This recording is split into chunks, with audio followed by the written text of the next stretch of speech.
Look at our traditional leaders and the slave trade. We blame the whites for the slave trade we went through. We blame the whites that they offended us. They took us as slaves. But let's wait for a minute. Who sold the black man to the whites? Who sold the black man to the whites? Our own traditional leaders. The enemy is not outside.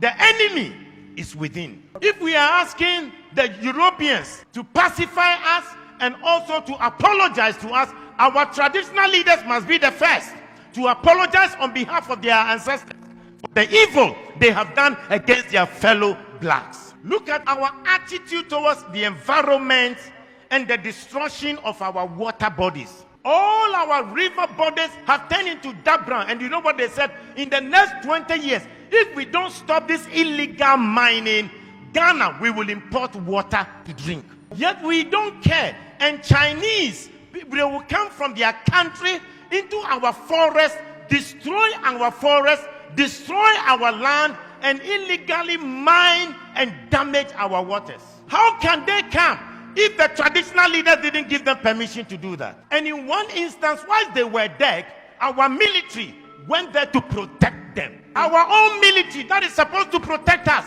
rather protected the foreigners to destroy our water and destroy our forest. The enemy is not outside, the enemy is within. If you look at our own systems and structures in our country, we don't have a better system to improve the lives of people. Pastor, I was surprised when I read in China, they had a 10-year vision, and they said from 2011, their vision was that in 10 years from 2011, and 10 years from 2011 will be what year? This year, 2021. That they will raise over 20% of the people to become multi-millionaires. Now in 2021, they have 1.8 million Chinese who are multi-millionaires in China, and they are between the age of 40 to 50 years. Multi-millionaires. The government intentionally decided that they will make sure they will have 20% of the population multi-millionaires. They also agreed that they will make sure that they will lift up the poorest of the poor. And they lifted 100 million people from begging to live a better life. But in this country, in our country, we fight our own businessmen. Our government will fight our business people. When they know that your business is thriving, and they know that perhaps you are not sympathetic towards the running party or the ruling party, they will fight you, collapse your company, and make you poor. When in China, they want to make the people rich. In Africa, we want to make our own people poor. The enemy is not outside. The enemy is within. Look at our African leaders. How much they stole, the money they stole away. We are told in Gambia, Jamal Yaha, he stole 11 million US dollars from his own country, Gambia. Sani Abacha stole between 1 billion to 5 billion dollars out of Nigeria. Hosni Mubarak stole 17 million US dollars in 8 years. The enemy is not outside. The enemy to our own progress is within. Look at our presidents, the presidents who were fighting for our independence, what we did to them. In Togo, the man who fought for the independence of Togo, called Sylvanus Olympio, when Togo got independence, he decided that they would not use the French franc, the French CFA. They decided they will have their own Togo currency.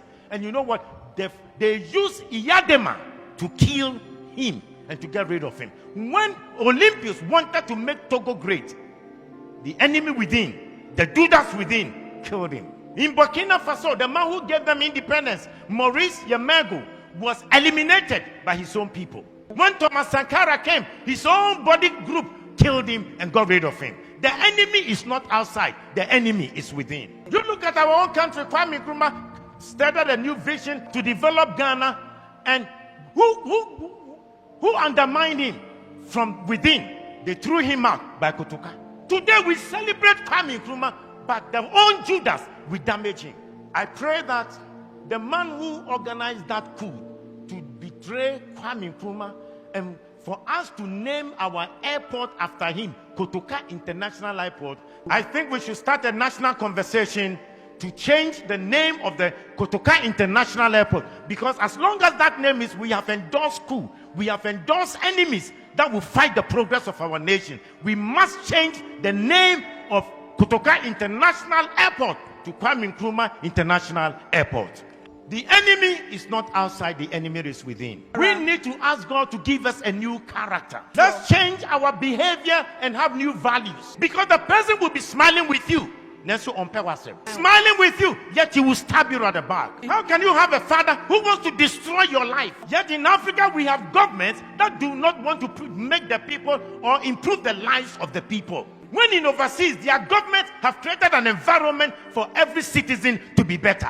Why is it that our governments can't think about the welfare of the citizens? And we kill the businesses of our own people?